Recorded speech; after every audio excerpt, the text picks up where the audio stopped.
Please be advised that the information presented herein is for educational purposes only.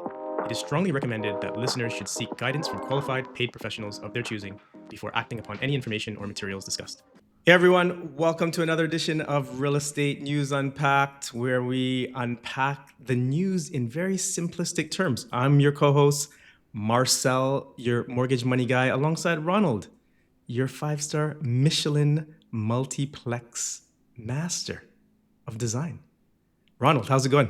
Yeah, this week has been a good week, man. How about you? Good. We've got a lot to unpack today. Today we're dropping the mega report from CMHC. This is the report of all reports. This is Canada's housing supply shortages moving to a new framework. This talks about the doubling of housing that's needed in the next 10 years. Doubling. Let me Wow. say that again. Doubling. I don't even know if that's possible, man. But I know you're gonna unpack some of this information today. This Yeah, this seems is massive. So let's jump into it. There's really 5 key points in this report that I want to talk about. The first point, the big picture. Yeah, Canada needs to double its housing starts. And once again, Canada needs to double its housing starts. So this is CMHC saying we need 480,000 homes built annually until 2035. That's almost 500,000 homes. That's almost double the pace of 245 units per day that we are right now on a per year basis. yeah. That How is that is a massive. it So seems the unrealistic to me. That it seems seems unrealistic. unrealistic. I'm just here to report. But we're gonna talk. We're gonna talk about what this means. So this is almost kind of like setting the context for the rest of the points I'm gonna make.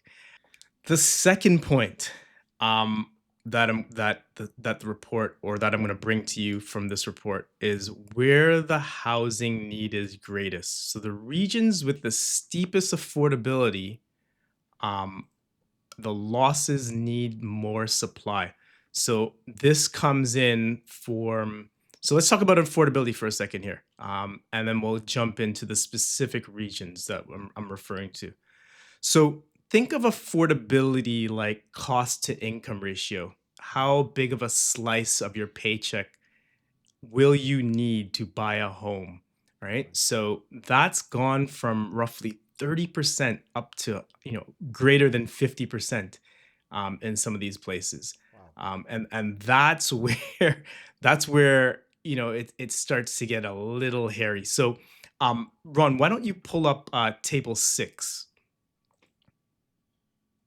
So table 6 is the projected annual housing starts with additional supply. Now I'm going to talk about the additional supply, the scenario with the additional supply shortly. But let's just look at this for now and see where the need is greatest. So basically, we've got the rest of Ontario needs to almost triple current housing starts. Montreal needs to more than double, right? And we've got Nova Scotia and Ottawa, which are seeing massive gaps as well. Um, so when I look at this, what I see here is an opportunity. Okay? If I'm a developer on, if I put my developer hat on, my builder hat on, I see my lender hat on, I see an opportunity to go where the need is greatest. And those 3 places that I mentioned, I'm going to mention Montreal a few times.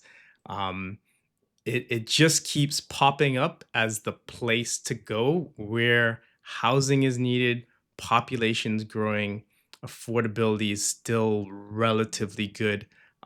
It's just it looks really ripe and prime for opportunity in the future. But this rest of Ontario is what gets me excited. As someone who's living in Toronto right now, the rest of Ontario um, is a massive number that needs to happen and catch up. So these differences that's basically where the greatest difference is. And the rest of Ontario means everywhere from this report standpoint, everywhere outside of Toronto.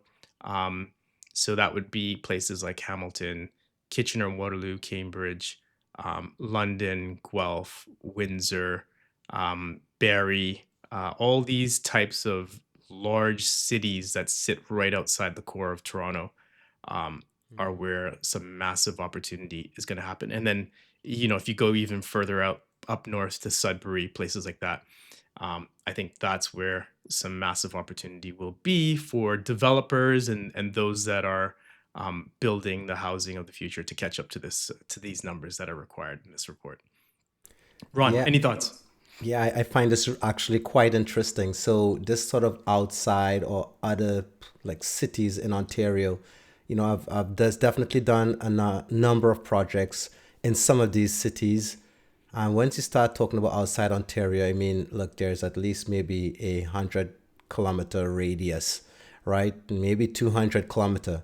And outside of that boundary from the city of Toronto, you start getting into areas where it is we know that there is going to be large infrastructure projects coming, right? Like even on a provincial level, there's a new highway, right? Hmm. They're hoping to build, and in fact, it might actually be going through the process right now.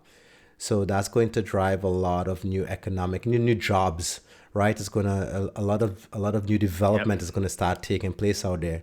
Yep. When you look at the latest what's it called Bill C5, this sort of economic zones that they're sort of establishing, the Ring of Fire out north, out in Sudbury, well, past Sudbury, I think it's in Thunder Bay Yes. area. So Yes. these are going Yes. to be huge economic drivers, and the fact that they are already a shortage, it means that there will have to be a very specific type of funding that's going to have to be allocated to these cities, right? Yeah, well, I'm going to get into that. I'm going to get into why that shortage is and how they've calculated that new shortage, that new number. Um, so this is a quick graph that I pulled together out of the report myself, just kind of really demonstrating the affordability ratios, the jump, and then the recommended annual housing starts from two particular regions. So one is the rest of Ontario, which is the one I really like. That's where I see the opportunity. So if you look at the jump from an affordability ratio is massive, right? Versus a place like Edmonton, which the report states is building at a current pace that's meeting its supply.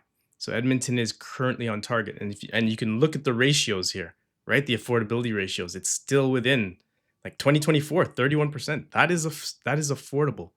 That is still within 31 cents on every dollar you make, right? In Edmonton.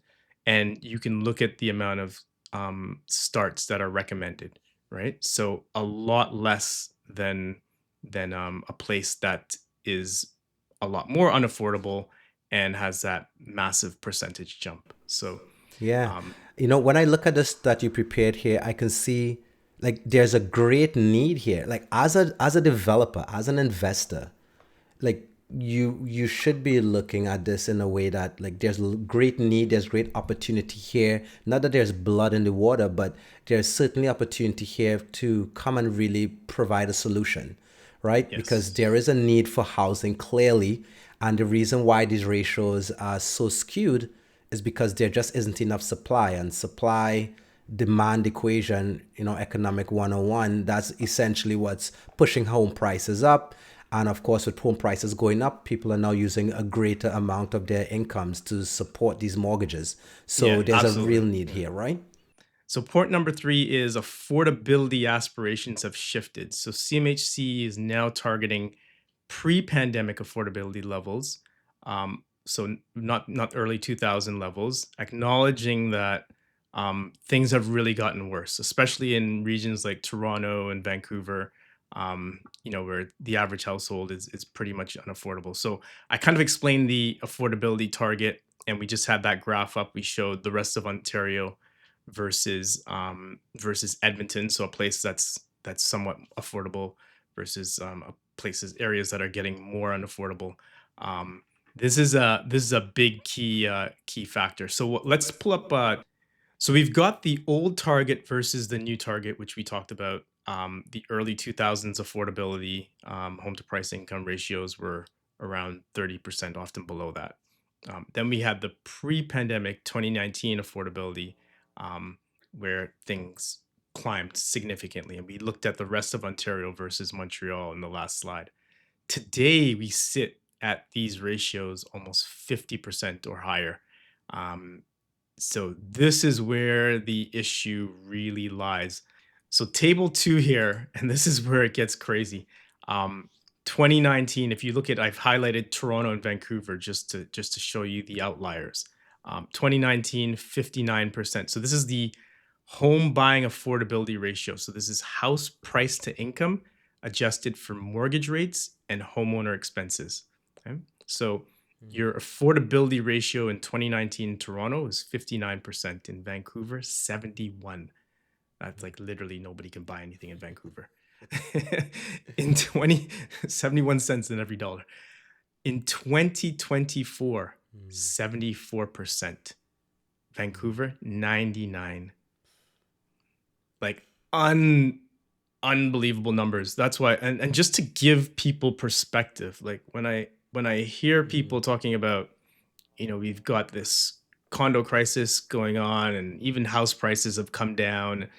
If you are currently in the market and you can afford to hold that property, you can service that property with whatever you're doing existingly, whether it's your personal property or whether you have rental income from rental properties. Um, know that if you're in the city of Toronto or if you're in Vancouver, you're in like you're in one of the two of the most unaffordable places in the country. Yeah. That would be like owning in, if we want to like really amplify this point, owning in Manhattan, right? Yeah. Yeah. Um, Or and Manhattan, maybe even put a different way. You might say it might be like owning a fountain in a desert, right? it's It's like like owning a fountain in a desert. Um, if you owned in Manhattan and prices fell off by 20%, so what? yeah. Real estate is long term. As long as you can, you've done your numbers, you've stress test that, likely that's a rental or whatever. You can afford to hold that. You just hold that, That's right? right. It's not going to get better. So going back to our table, Ron, let's look at 20. Let's look at 2035. Let's look at the targeted ratios for 2035 are still unaffordable, right? Yeah. 59%, 71%, back to 2019 levels are what they're really targeting, right? This So is still this is still unreachable for many individuals that live yeah, in these cities. yeah, this is very unreachable, and that's why I bring this back to missing middle, multiplexes, your garden suite. We've got a whole show on garden suites.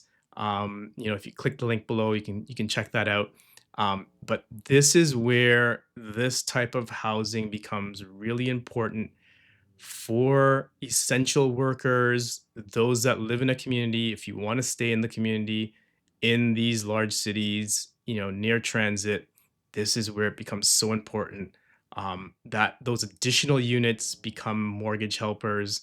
And that really is the key to help your affordability if you plan to live there, in the city. So bringing this back once again, these are targets, that, you know if you're in the missing middle, that you've got to really understand, and it just brings new importance to why these targets are actually there. So let's go to point number 4. I'm going to explain point number 4. CMHC's new modeling includes real world behaviors. So what does this mean, Ron? So basically, CMHC's new model now accounts for population shifts. So when you move from an affordable area, all right, so shifts in population to affordable areas, household formations, so younger adults moving out when housing is cheaper, and feedback effects. So lower prices equals more demand equals even more need for housing, right? So why does this matter? So cities can't just say now, "Oh, our population is stable, so no housing needed," right? CMHC is saying if homes get cheaper, more people show up.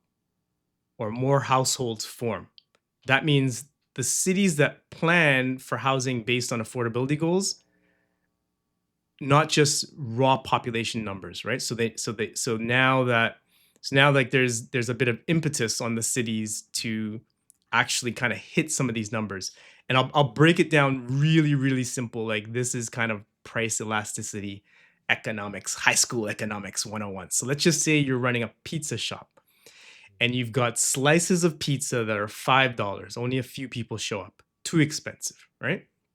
But let's just say you drop the price of those pizza slices to $2. Now way more people come, right? Even from other neighborhoods, right? They come from Pickering, Oshawa, Durham, everywhere, the West. They're all coming to get your slices of pizza. It's $2. You now need more pizzas ready.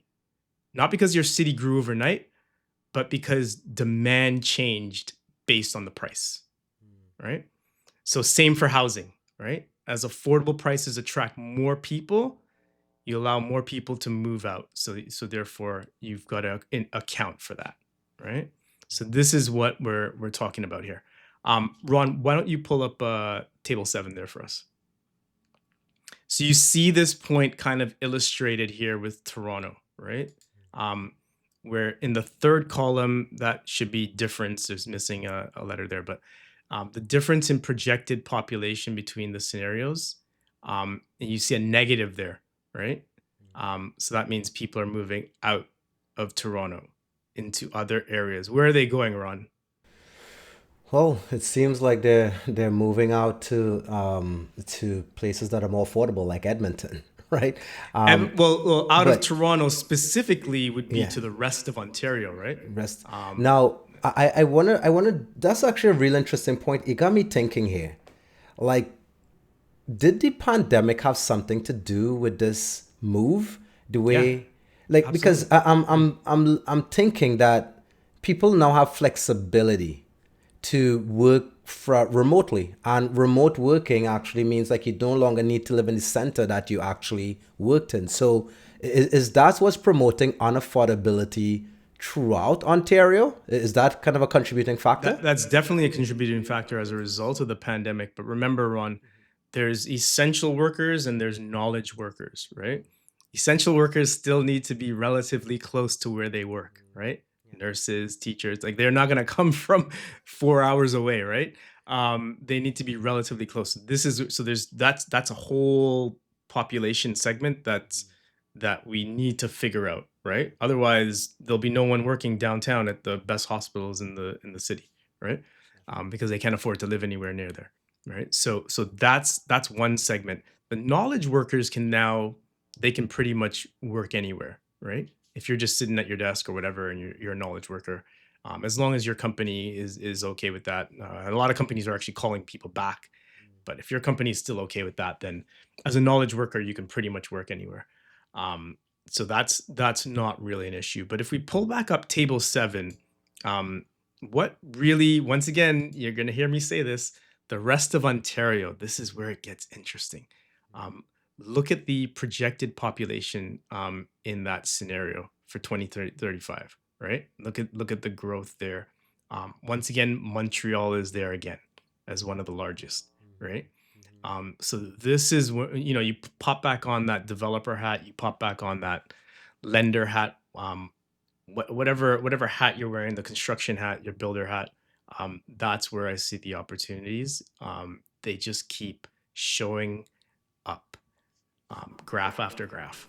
Um, Yeah, and this is actually really in sync with the amount of stats. So this chart is in sync with mortgage affordability.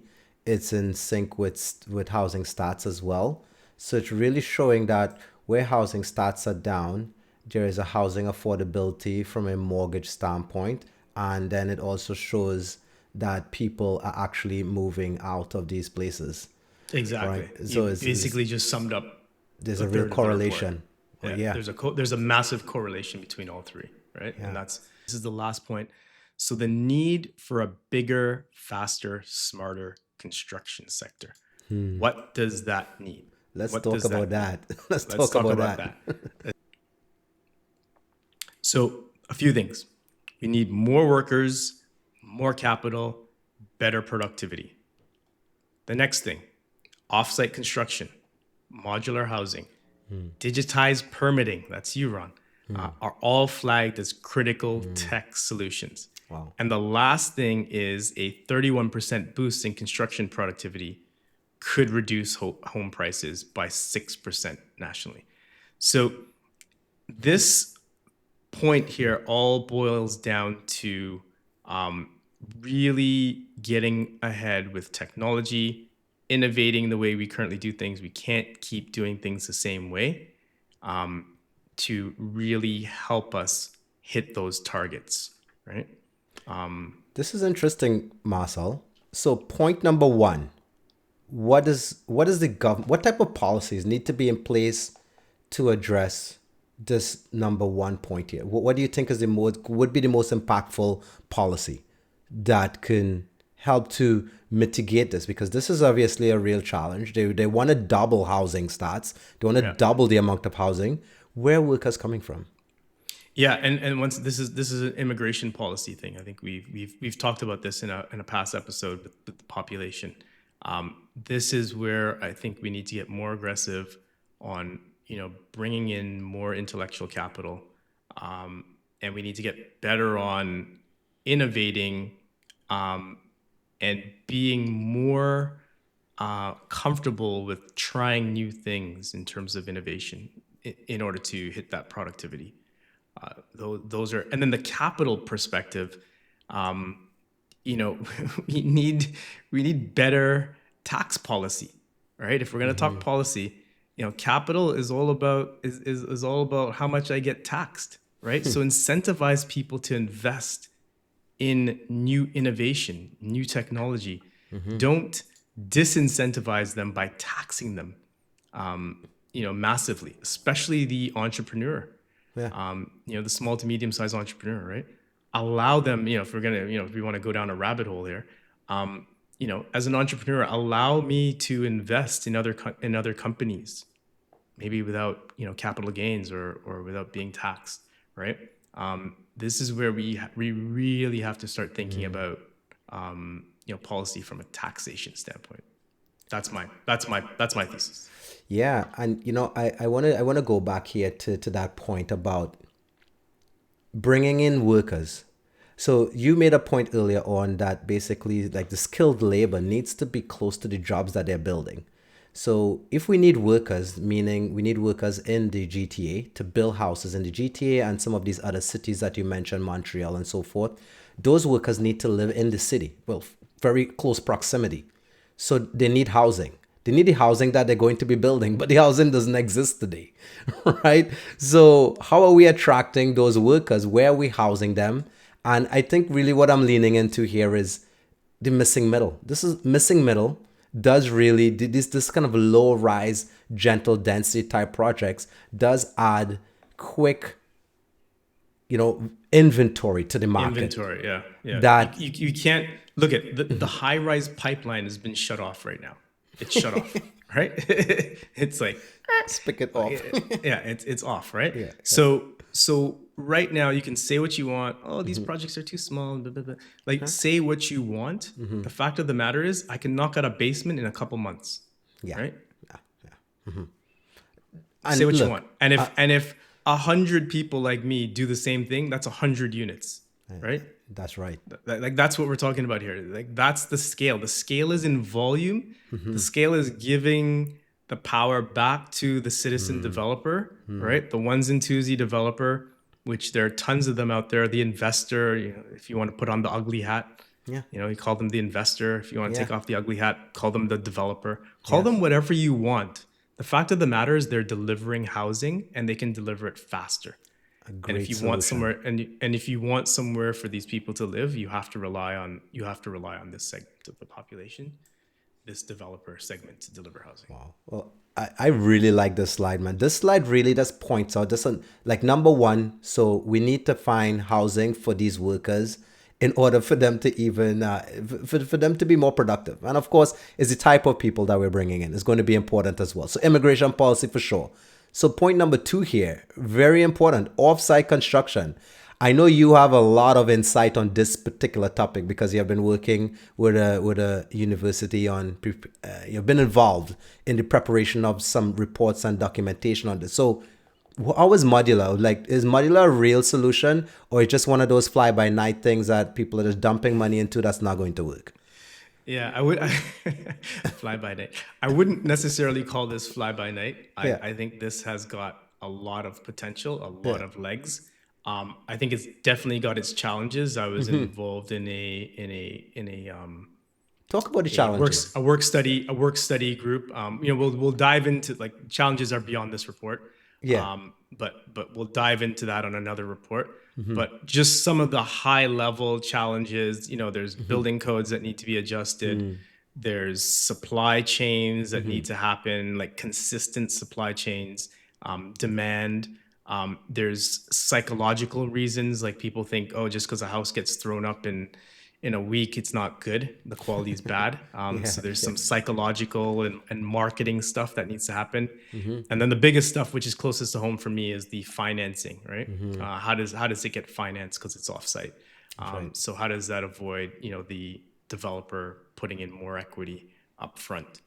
So you need more solutions for that financing and the movement of money. But that's just to name a few. But that's outside the context That's a of lot, this my friend. of this And I know report. we're So not going to talk about all of those aspects here, but I really think we should dissect that because I think that's going to be really valuable for the listeners of this podcast for yeah, sure. we'll do that. We'll do that for sure. We'll jump into it. There's a whole Yeah. report that's been released by the University of New Brunswick. They've got a specialization group Oh, with amazing. modular offsite construction. So we'll dive into that in another report. But this productivity, let's double click on this productivity for a Yeah. second here. Talk Okay, about that. so the productivity, what they're saying in this report is, to illustrate the benefits of improving productivity in construction, in the construction industry, we need to look at the impacts of a 10% increase in productivity and a 31% increase in productivity. So what would that do? What Next would slide. that do? I mean, Next slide. So what that means is the productivity improvements from the current workforce would add significant housing stock, and reduce housing prices. So we're talking about this productivity once again. you got the Congo bell there. So we're talking about, that was unproductive. So we're talking about this productivity improvement from the current workforce would add significantly to the housing stock and reduce housing prices by 2 to 6%. And we've got a table 13. But why don't you pull up table 13 and I'll just kind of make a point on this. That the more output per worker comes through. So we talked about where the productivity comes from. The productivity comes from the output per worker in this case, right? This is what we're talking about here. So this comes from increased skills, automation, mass manufacturing, digitization of the housing plan, stronger supply chains. So all of the issues that I've kind of mentioned before that are akin to offsite construction, digitizing that whole, like, zoning process, getting that going, and then really kind of upskilling, right? That's where all of this is kind of stemming from. So it's a massive lift, but that's what the report is really diving into and stemming from. So why don't we pull up table 13, and we can look at what this does, right? So there's the impact, right? So a 10% shock, there's that, that we talked about in productivity, right? I'll go back to table 13. Yeah. So 10% shock in that productivity, the impact on housing, that third line below there, could be 2% decrease and as much as 6% decrease if we had a 31% shock, right? So this is the importance of productivity. And obviously productivity, kind of going back to the economics, high school economics, is the driving force of any economy, right? The more productive you are, the more output you have, at a lesser cost, the more GDP you drive. So this is something that we really need to keep an eye on. And let's go to the last slide here, Ron, and just to show you where construction currently sits in relation to other industries, right? So this is a chart I pulled from StatsCan TD Economics report. And this sees construction has seen the biggest decline in labor productivity. So the real output per hour worked averaged annually. You can see in 2009 to 2019, construction lagged all these other industries, agriculture, mining, utilities, manufacturing, like lagged significantly. Now, 2019 to 2023, we're now in negative territory. Once again, leading the way as a laggard, construction sits there. This is probably one of the biggest problems and issues the industry really has to correct. But that, in a nutshell, is the five factors kind of driving that report. There it is, unpacked for you. What does this mean if you're a developer, if you're a builder, if you're an investor, if you're lending like I am, and you're looking for where to go. You're always looking for that next place, that next spot. The rest of Ontario that we mentioned. Ontario. The rest of Ontario is looking really good from a need standpoint, and that's just due to simple factors of unaffordability, like you put it, like you summarized earlier, Ron. Right? Toronto, as it gets more and more unaffordable, people kind of jump out to the nearest place on the transit line. Right? So there's the opportunity there. Montreal, obviously, looking very good as well. I know a lot of smart money buying quietly right there, buying quietly in Montreal right now. And I was often wondering why, and now it starts to kind of connect the dots, and as I see like kind of where those gaps are, Montreal's looking really good. Ron, what's your thoughts? Any final thoughts? Oh, yeah, absolutely. I mean, we're definitely in a housing crisis. And these charts that you just eloquently described does show how it is we could be a solution. And, while it might be scary when someone refers to you as an investor, investors actually are providing a real solution in the missing middle space that can quickly provide inventory within these municipalities. And a lot of municipalities are making moves to make it somewhat easier. I will certainly encourage people to take a look at this and look at these cities. And by the way, the rest of Ontario is a big place, right? Like it's a big place. There's no lack of opportunity here. So I think we're in a good time now to not only provide housing, but to really meet the need that is out there. So yeah, lots of opportunity. So that's the way I look at when I look at these reports. I'm always looking for the nuggets. So there's your nugget. There's your takeaway. Rest of Ontario, Montreal, looking fantastic. Yeah. Ron, Amazing. take us away. Yeah, great. Thank you guys for joining us on this episode of Real Estate News Unpacked. I'm your co-host, Ronald, your 5-star Michelin multiplex designer, and I'm here with Marcel, your mortgage money guy. And we're grateful that you take a listen to this episode. Please like and subscribe to this content so that we can keep producing more of this, and leave us a comment and we'll be sure to answer it in our next episode. Take care. See you next time.